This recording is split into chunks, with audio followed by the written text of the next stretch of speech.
Halo teman-teman semua, selamat datang di kelas akuntansi, belajar akuntansi mudah dan menyenangkan. Di video kali ini kita akan belajar bagaimana cara mengalokasikan ongkos kirim ke dalam nilai persediaan. Oke, untuk mengalokasikan ongkos kirim ke dalam nilai persediaan, kita bisa menggunakan dua dasar alokasi.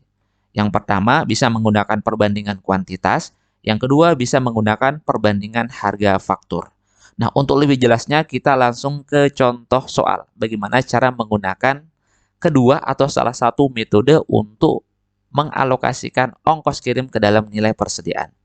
Oke, contoh soal misalkan PT Haris membeli dua macam bahan yang terdiri dari 2.000 unit untuk bahan baku X dengan harga per unit 150 dan 4.000 unit bahan penolong Y dengan harga per unit 75. Kemudian pembayaran dilakukan 60 hari kemudian dan ongkos angkut yang dibayar 50.000. Jadi tugas kita adalah bagaimana memasukkan atau mengalokasikan nilai ongkos kirim ke dalam nilai persediaan.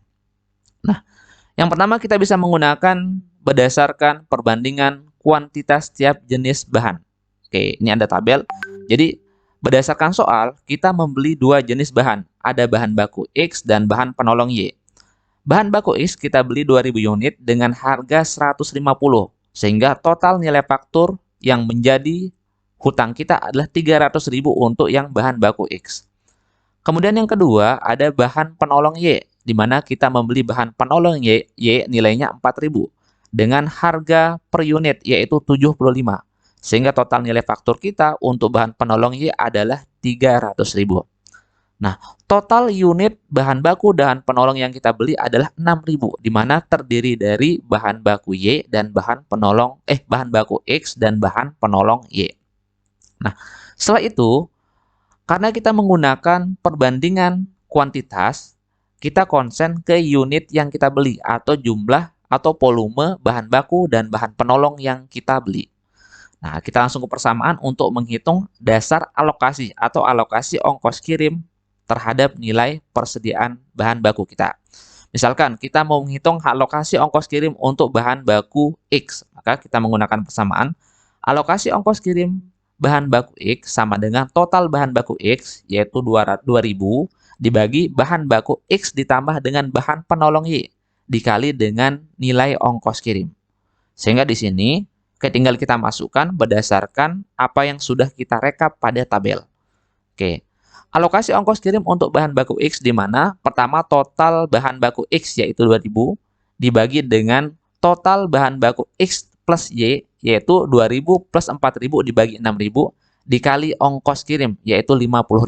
Sehingga hasilnya adalah alokasi ongkos kirim untuk bahan baku X adalah 16.667.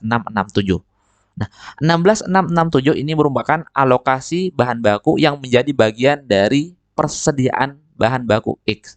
Sehingga sekarang nilai dari bahan baku X adalah nilai faktur untuk bahan baku X ditambah dengan alokasi ongkos kirim.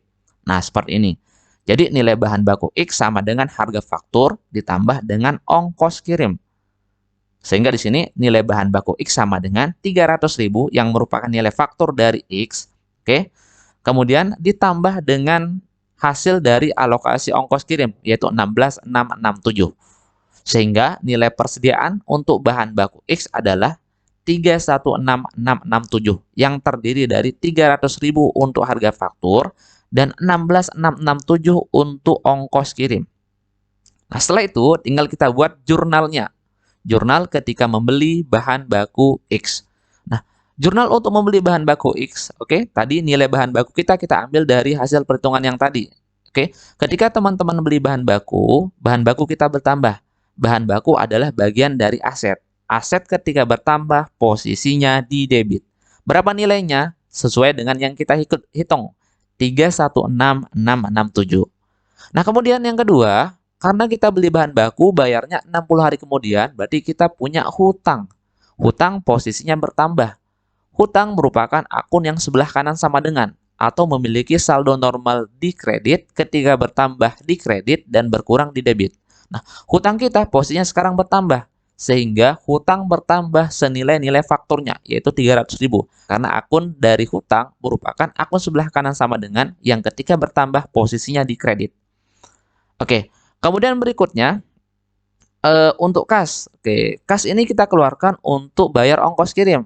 Oke, kas merupakan akun sebelah kiri sama dengan ketika berkurang karena kita gunakan untuk membayar ongkos kirim, yaitu posisinya di kredit.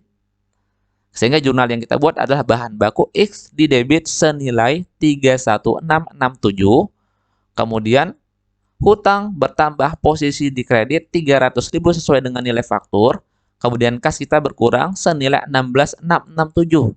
Oke, sesuai dengan yang kita alokasikan untuk bahan baku X-nya.